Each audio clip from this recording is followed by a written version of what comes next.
संसार में वैद्य ऐसे ऐसे विद्वान हुए हैं कि जो ज्ञान अपने साथ लेके गए। ये बहुत बड़ा,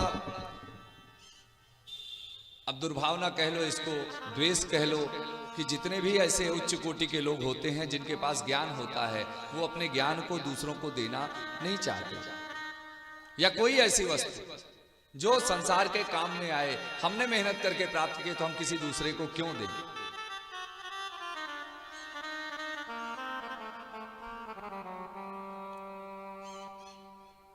और इस तरीके से क्या हुआ, मणि लेकर के गया सत्राजीत, भगवान के मंदिर में ले जाकर के उस मणि को रख दिया। और जैसे ही मणि को ले जाकर के मंदिर में रखा, एक दिन उसका भाई जिसका नाम था प्रसेन, सत्राजीत से छोटा भाई था, उस मणि को लिया और मणि को लेकर के शिकार खेलने वन में चला गया। और जैसे ही शिकार खेलने वन में गया, वहां पे उसका सिंह से सामना हुआ और सिंह ने उसको मार दिया, घोड़े को भी मार दिया, प्रसेन को भी मार दिया, दो शरीर उसका दो खंड में विभक्त कर दिया। मणि तो थी उसके पास में, लेकिन मणि कोई और ले गया।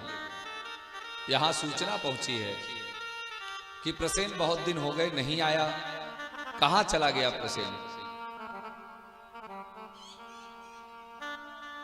सबने शक किया, और सबसे पहला शक किसने किया? सत्राजीत ने किया। क्या शक किया सत्राजीत ने?